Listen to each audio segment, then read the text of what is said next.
everybody, it's Tim. So first thing I want to do is do some introductions before we get into the meal tonight. So you already know me, I posted my introductions. Here's my daughter Penelope. She's going to be helping me cook tonight. My wife is Ashley is recording. And additionally, Dave's running around here. He'll be picking up the scraps, and Sparky is sleeping on the couch behind us. With that out of the way, we'll go ahead and talk about the meal that we're going to do.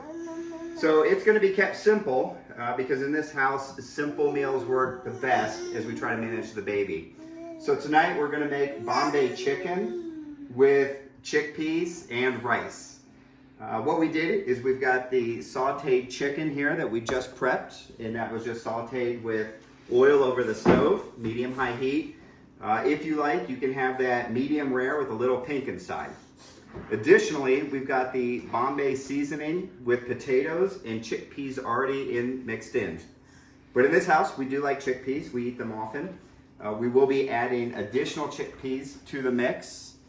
And we'll use half the can tonight because additionally we'll use some of the cans for, what do we call them, Ashley? They are?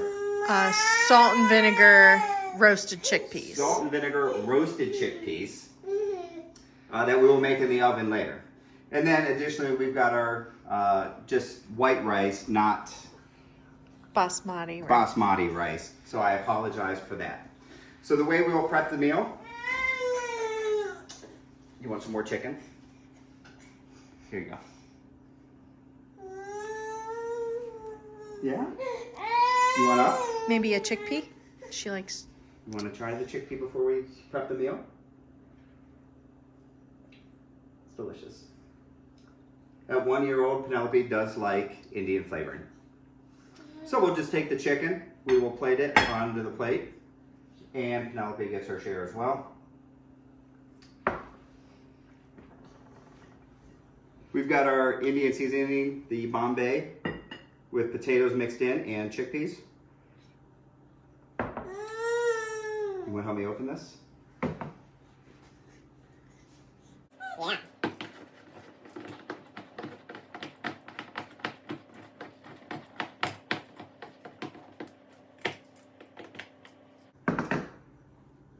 Now I'm not going to drain out the alfalfa because I said we were going to only use half of this tonight, and the alfalfa will keep the rest of the chickpeas from oxidizing. So we'll just take out what we're going to need from this.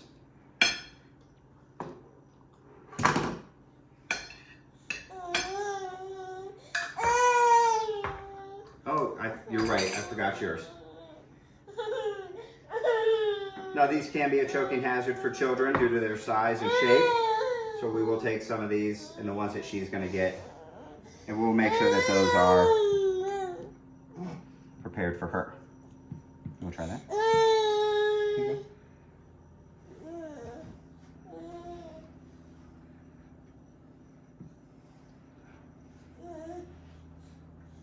We didn't get your Bombay seasoning on yours, so we'll get that here.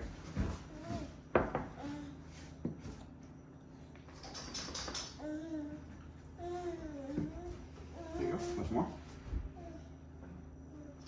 Perfect. And then last, we'll add our rice to the plate as well. Now I know what you're thinking. Some of you are already looking at this.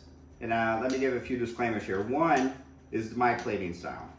I do not like all my foods together and mixed. I like to mix each bite together as I want it seasoned. So I particularly keep my chicken for my seasoning, for my beans, from my rice separate. And then that way each bite is the way I want it to taste.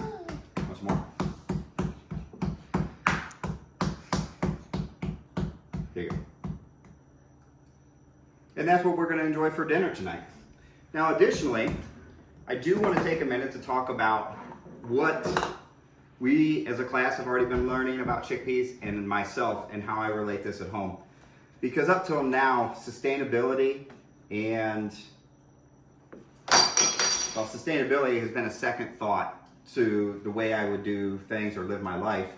But ever since Penelope came along, things hit different. And those of you with children can probably relate to, we want to leave a better world for the generation behind us and for Penelope. And when we do all the research that we've done about chickpeas and the sustainability and how they can impact our future, it really makes you wonder, okay, if this one item can do so much change, what else could we do to make things a better place?